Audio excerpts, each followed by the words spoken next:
부활주일입니다. 부활이라는 말, 다시 살아난다는 말입니다.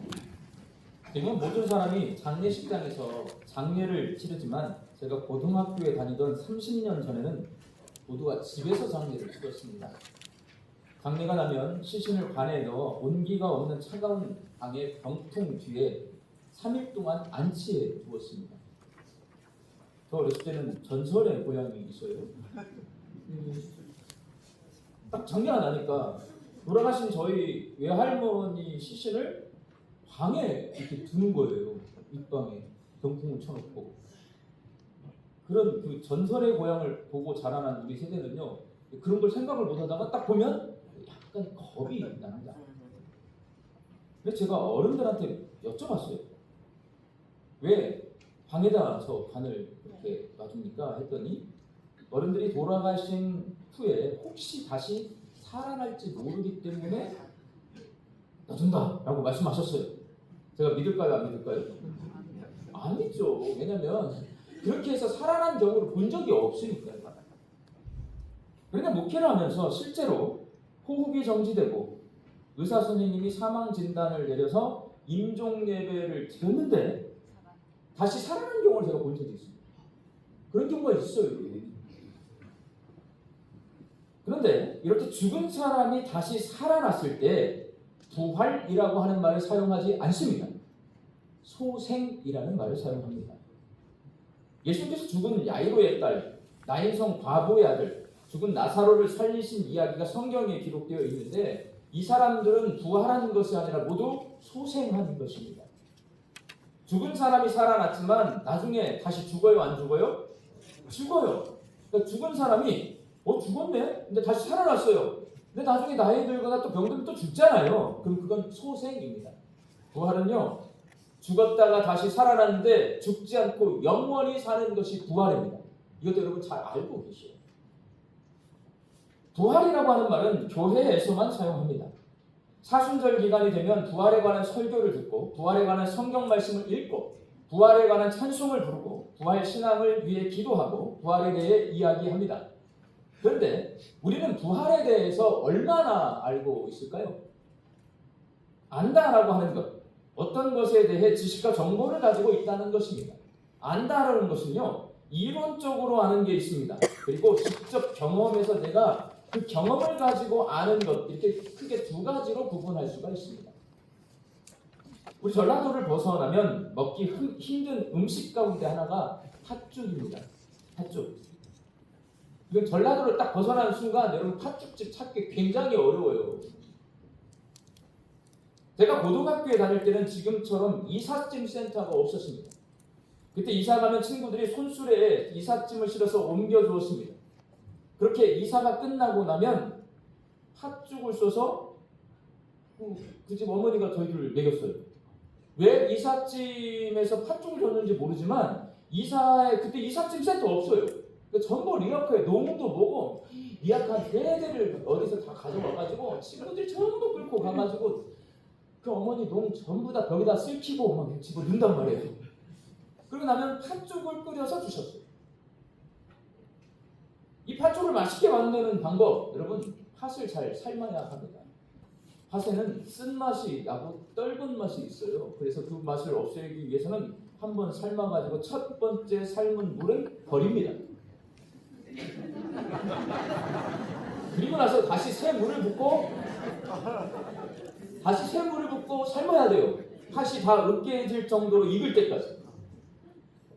삶은 팥을, 저 고등학교 때는 믹서기가 집에 거의 없었어요. 그럼 저희 집에는 뭐가 있냐? 학독이 있습니다. 학독. 도구통.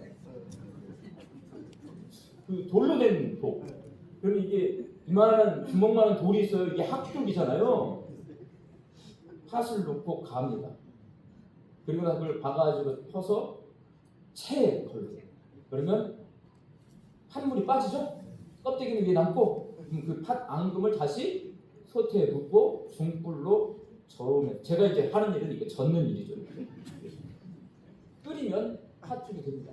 거기에 소금 넣고 설탕 넣으면 팥죽을 맛있게 먹을 수가 있습니다. 여러분 제가 팥죽을 만들어 봤을까요? 안 만들어 봤을까요? 한 번도 만들어 보지 않았습니다. 어렸을 때 할머니가 팥죽을 쓰면 그 젓는 일을 시키려고 저를 옆에다 놔두고 또 팥을 이렇게 옮기려면 또 무거우니까 저를 옆에다 놔둬요. 그럼 제가 할머니가 팥죽을 끓이는 것을 옆에서 지켜봤어요. 제가 팥죽을 어떻게 만드는가를 이렇게 잘 알고 있는 거는 자, 실제적으로 알고 있는 거예요? 이론적으로 알고 있는 거예요? 이론적으로 알고 있는 거예요. 제가 직접 만들어 보지 않았기 때문에 물을 얼마나 잡아야 되는지, 불 조절은 어떻게 해야 하는지, 소금은 얼마나 넣어야 하는지 잘 모릅니다, 여러분. 이론으로만 알고 있습니다. 부활도 마찬가지입니다. 부활을 안다는 것, 부활을 이론적으로 아는 것과 부활을 실제적으로 경험해 보는 것, 이 두 가지로 구분할 수 있습니다. 그러나 제가 알기로 우리 강주 양림교회 성도들 가운데 부활을 직접 경험한 분은 한 분도 안 계십니다. 그럼 우리 모두는 뭘로 알고 있는 거예요? 이론적으로 알고 있는 겁니다. 그렇다면 우리는 이론적으로나마 이 부활에 대해 얼마나 알고 있는지 생각해 보아야 합니다. 예수님 믿는 사람은요, 성경을 읽어보면 결국은 뭐냐면 부활의 증인으로 살아요. 증인은 본 것을 말하는 사람이고 아는 것을 말하는 사람입니다. 조금 전 제가 부활은 소생과 달리 죽었다가 다시 살아나서 다시 죽지 않고 영원히 사는 것이라고 말씀드렸습니다. 이는 예수님을 믿지 않는 사람 가운데 조금 기독교에 관심 있고 조금 똑똑하신 분들은 부활이라고 하는 거에 관심을 갖게 되어 있어요. 부활이 뭔가 가만히 들여다보면 부활과 소생을 금방 구분해냅니다. 소생은 살아났는데 다시 죽는 거예요. 부활은 죽어서 영원히 살아나서 영원히 사는 거예요. 이거는 예수님을 안 믿는 사람들도 다 아는 겁니다. 그렇다면 부활의 증인인 우리가 그보다는 더 많은 것을 알고 있고 그것을 또 증언해야 될 거 아닙니까? 여러분, 누군가에게 부활을 말할 때 우리는 부활을 어떻게 설명할 수 있을까요? 성경이 부활에 대해서 굉장히 중요하게 말씀하시고 우리가 부활주의를 지키고 있잖아요. 예수님 부활하셨어요. 그럼 부활은 과연 뭘까요? 부활은 여러분 한마디로 말하면 신비라고 할 수 있습니다. 신비라는 말, 신기하다 할 때 신이죠. 비밀스럽다 할 때 비자입니다. 그러니까 신기하고 묘하다는 말로 설명할 수가 있습니다. 우리가 부활에 대해 얘기로만 들었지 아직 경험해보지 못했기 때문에 부활은 신비입니다. 그래서 부활은 제한된 사람의 능력으로 이해하는 것이 아닙니다. 부활은 이해되지 않아요, 여러분. 부활은 우리가 잘 몰라. 예수님이 말씀하신 것처럼 하신 대로 우리가 부활을 믿는 거예요. 부활은 과학이 아니에요. 부활은 신앙이에요. 마태복음 22장에 예수님과 사두개인이 부활에 대해 논쟁하는 장면이 기록되어 있습니다. 예수님 당시 사두개인은 집안, 학력, 경제력 모든 것을 갖춘 최상류층 사람들이었어요. 근데 이 사람들은 아주 보수적인 사람들이었습니다. 그래서 성경이 창세기, 출애굽기, 레위기, 민수기, 신명기, 모세, 오경 이 5권만 성경이라고 믿었습니다. 근데 그 모세, 오경 중에 부활이라는 말이 나올까요? 안 나올까요? 안 나옵니다. 그러니까 자기들이 성경이라고 믿는 모세, 오경 그 5권의 성경책 속에 부활의 이야기가 없는데 예수님이 오셔가지고요 죽었다가 다시 살아날 거다 부활 이야기를 하십니다. 그러니 사두개인들이요 그걸 믿을까요? 안 믿을까요? 안 믿습니다. 그래서 예수님에게 반발이 생겨요. 그래도 식자층이기 때문에 예수님을 뭐 옥에 가두거나 그렇지 않고요 논쟁을 합니다. 어떻게 논쟁을 하냐면 유대인들에게 있는 결혼 제도 중에 계대 결혼이라고 하는 제도가 있습니다. 이 계대 결혼 제도를 가지고 논쟁을 벌여요. 7형제가 있습니다. 큰아들이 결혼을 합니다. 그런데 아들을 낳지 못하고 죽습니다. 계대 결혼은 뭐냐면 그 형수가 혼자 남게 되잖아요. 과부가 되었어요. 이렇게 되면 이 형수가 먹고 살기가 힘들어지고 그 형님의 대가 끊어져요. 그래서 어떻게 만들어놨냐면 제도가 둘째가 형수랑 결혼하도록 되어 있습니다. 그런데 사두개인들이 예를 드는 겁니다. 둘째도 결혼했는데 애를 못 낳고 죽었다. 셋째도 결혼했는데 애를 못 낳고 죽었다. 넷째, 다섯째, 여섯째, 일곱째 모두 결혼을 했는데 형수는 살아남아 있는데 7형제가 다 죽은 거예요. 그럼 나중에 예수님이 말씀하신 것처럼 죽었다가 부활을 하게 되면 나중에 이 형수는 누구하고 부부가 되는 겁니까? 막둥이랑 부부입니까? 큰아들이랑 부부입니까? 누구랑 부부가 되는 겁니까? 설명해 주세요. 논쟁을 벌인 거예요. 그때 예수님께서 이렇게 대답하십니다. 마태복음 22장 30절 말씀 함께 읽습니다. 부활 때에는 장가도 아니가고 시집도 아니가고 하늘에 있는 천사들과 같으니라. 아멘. 이 말씀이 굉장히 소중한 말씀이에요. 예수님이 부활에 대해서 직접 말씀하신 거예요. 예수님의 이 말씀을 통해 부활에 대해 우리는 두 가지를 알 수가 있습니다.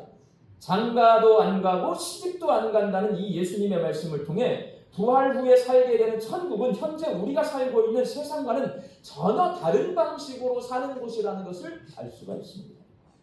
일부 예배 때 제가 약간 농담을 했거든요. 우리가 여러분 부활하면 지금 남편들과 안 만나게 된답니다. 부부관계가 아니랍니다. 했더니 엄청 썰렁하더라고. 다 남편을 사랑하는가 봐.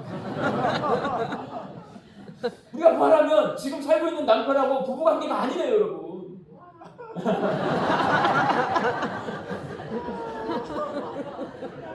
천국은 현재의 부부관계, 부모-자식관계 그런 이런 인간적인 우리가 생각하고 있는 관계가 형성되는 곳이 아니고 어떻게 되는지 모르지만 모두가 함께 하나님의 백성으로 같이 사는 그런 나라인 것 같아요. 예수님이 말씀하십니다. 두 번째, 그리고 하늘에 있는 천사들과 같다는 예수님의 말씀을 통해 부활하면 현재 우리의 몸으로 다시 살아나는 것이 아니라 천사와 같은 부활의 몸으로 다시 태어나게 된다. 변화하게 된다는 거예요. 부활 후에 살게 될 천국이 어떤 나라인지, 부활 후에 갖게 될 천사 같은 몸은 어떤 모습인지 우리는 구체적인 모습을 알 수가 없습니다. 아무도 이를 보지 못했고 직접 경험하지 못했기 때문에 그렇습니다. 그래서 부활은요, 우리에게 신비입니다. 신기하고 묘한 거예요. 이렇게 부활이 잘 알 수 없는 신비이기에 누군가에게 부활을 관해 설명할 때에 솔직하게 말해야 돼요. 모르는데 다 알고 있는 것처럼 설명을 하면 금방 다 알아요. 상대방이 아는 척하네. 모르면서 아는 척하네. 그럼 나 때문에 부활을 믿을까요? 안 믿을까요? 나도 모르는 걸 막 아는 것처럼 막 말하면 상대방이 그걸 알게 되면요, 내 말을 안 믿게 됩니다. 덩달아 부활도 안 믿게 됩니다.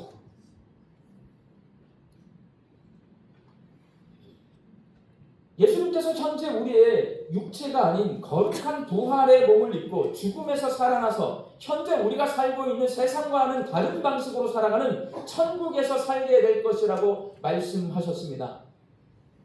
부활은 그런 겁니다. 라고 이렇게 솔직하게 성경에 있는 말씀을 근거로 우리가 부활을 증언해야 합니다. 저는 예수님을 믿는 사람들이 부활하게 될 것이라고 믿습니다. 이렇게 고백해야 됩니다.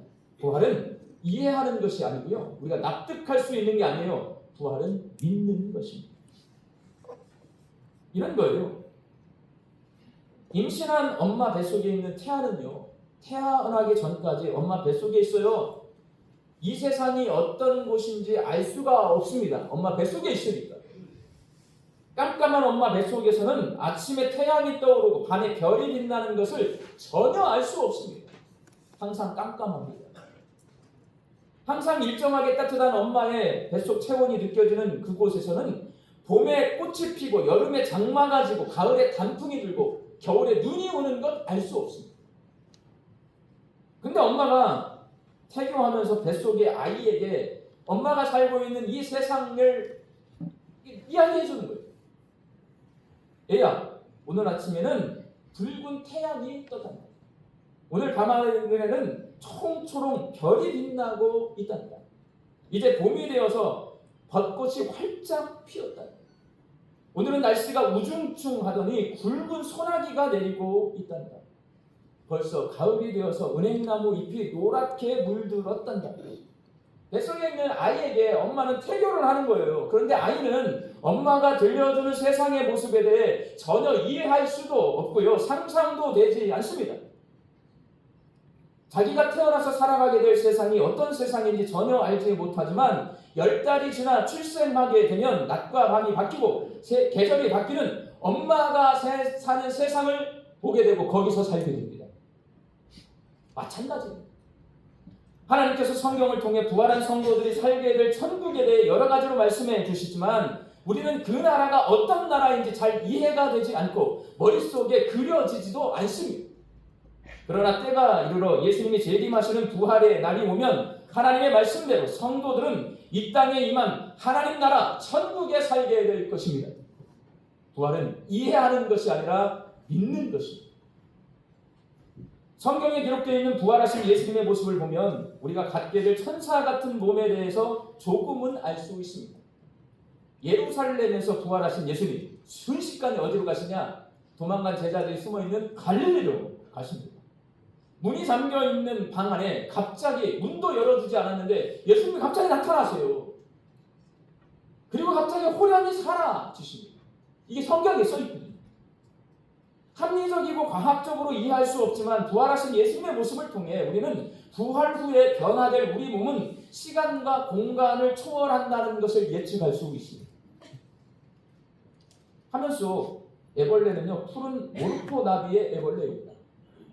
나뭇잎을 먹고 살던 이 애벌레, 번데기가 됩니다.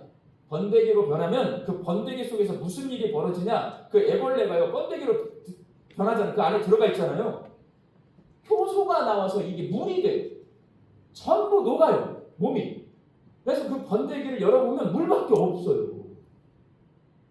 그렇게 그걸 단백질 스프라고 과학에서는 그렇게 부르더라고요. 단백질 스프가 된 얘가 시간이 지나면 눈이 생기고 더듬이가 생기고 날개가 생기고 저렇게 푸른 모르포나비가 되어서 번데기를 뚫고 나옵니다.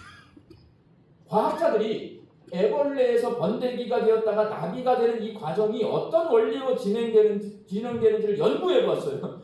답을 찾을 수가 없어요. 이게 어떻게 돼서 이렇게 되는지 생명의 신비를 알 수가 없어요. 이거. 애벌레가 나비가 되는 것은요, 과학자들에게도 여전히 신비로 남아 있습니다. 부활은 이렇게 마치 땅을 기어다니던 애벌레와 같은 우리의 몸이 하늘을 날아다니는 날개 달린 나비가 되는 것과 같이 전혀 다른 몸을 덧입게 됩니다.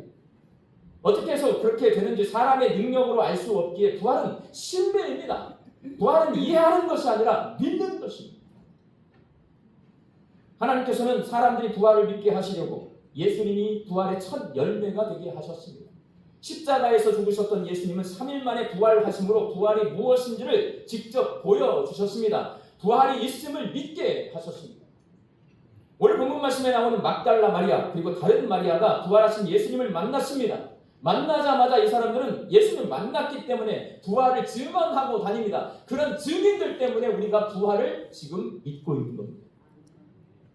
그리고 제자들에게 예수님이 나타납니다. 손과 발에 못자국을 만지게 합니다. 옆구리에 창자국을 보여주고 만지게 하십니다. 함께 그들과 식사하십니다. 자신의 부활을 확인시켜 주십니다. 그리고 그 제자들이 부활의 증인이 되어서 그들이 증거한 부활하신 예수님이 오늘 우리가 믿고 있는 것입니다. 사랑하는 광주 양육교회 성도 여러분, 여러분은 부활을 믿습니까? 의외로 부활을 믿지 않는 분들이 많이 계십니다. 이게 이해가 되지 않거든요. 그러나 내가 이해되지 않고 믿어지지 않는다고 해서 부활이 없는 것이 아닙니다. 애벌레가 번데기 안에서 녹아서 액체가 되고 액체가 다시 나비가 되는 것을 이해할 수 있는 사람 아무도 없습니다. 심지어는 과학자들도 그것을 이해하지 못합니다. 과학자들이 이게 도대체 뭐야? 난 이해하지 못해. 이게 원리가 뭐야? 난 못 찾겠어. 못 찾아요, 지금도. 그런데 이 봄날에 나비들은 애벌레가 번데기가 되고 그 번데기에서 뚫고 나와서 꽃밭을 이 봄날에 날아다닙니다. 여러분, 과학자가 이해하지 못한다고 해서 나비가 안 날아다니는 거 아니에요. 번데기 뚫고 날아다녀요. 여러분. 마찬가지예요. 우리 사람들이 이해하지 못하고 믿어지지 않아도 예수님이 말씀하신 것처럼 우리가 부활의 몸을 입고 주의 얼굴을 배울 날이 올 줄로 저는 믿습니다. 부활은 이해하는 것이 아니라 믿는 것이고 부활은 과학이 아니라 신앙입니다. 과학으로 다 해결 못해요. 과학으로 창조를 어떻게 믿어요? 안 되지. 과학으로 알 수 있는 게 전부가 아니에요, 여러분. 오히려 과학으로 모르는 게 훨씬 더 많습니다. 그런데 우리는 과학을 신봉합니다. 세상은 하나님이 창조하셨습니다. 우리는 그것을 믿는 겁니다. 예수님은 죽은 자 가운데서 살아나셨습니다. 우리는 그것을 이해되지 않지만 믿는 것입니다. 그런데 부활은 아무나 믿을 수 없습니다. 부활하신 예수님을 만난 사람만이 부활을 믿을 수가 있습니다. 성경이 그걸 가르쳐줘요. 예수님의 제자들 예수님과 함께 3년이나 함께 동거동락 같이 밥 먹고 같이 잠자고 예수님의 가르침을 항상 받고 있었고 그 놀라운 기적들을 다 경험한 사람들이 부활을 믿지 못합니다. 그러나 부활하신 예수님을 만난 후에 비로소 부활을 믿게 되었습니다. 오늘 본문 말씀 속 두 명의 마리아 부활하신 예수님을 만난 후에야 이 사람들도 부활을 믿게 되었습니다. 성경은 가르쳐줍니다. 부활은 믿어지지 않는 거예요. 그러나 부활하신 예수님을 만난 사람이 믿게 되어 있어 우리에게 가르쳐 줍니다. 그러니 여러분 부활하신 예수님을 만나야 될까요? 안 만나야 될까요? 만나야 믿을 수 있습니다. 안 만나신 분들은 부활을 믿을 수 없습니다. 고 이어령 교수님이 암으로 투병하는 딸을 위해서 아무것도 해줄 수 없는 자신의 모습을 보면서 아는 것의 한계, 지식의 한계, 인간의 한계를 깨닫습니다. 그 문화부 장관 하셨잖아요. 고 이어령 교수. 책도 많이 읽고 너무나 석학이어서 우리나라 사람들이 전부 다 존경하는 교수님이에요. 근데 그렇게 존경받고 자기가 아는 지식이 많고 세상을 다 통달하는 것 같지만 딸이 암에 걸려서 죽어가고 투병 생활하는데 자기가 해줄 수 있는 게 한 개도 없는 거예요. 거기서 학자이니까 질문이 생겼어요. 내가 정말 연약하다. 아파하는 딸, 죽어가는 딸을 위해서 내가 아무것도 해줄 수 있는 게 없구나. 거기서 지식의 한계 깨닫게 된 겁니다. 너 자신을 알라는 소크라테스의 말의 의미를 비로소 깨달은 거예요. 딸의 죽음 앞에서. 그리고 딸이 암과 싸우면서 가만히 이렇게 지켜보니까 평안을 누려요. 얼굴이 평안해.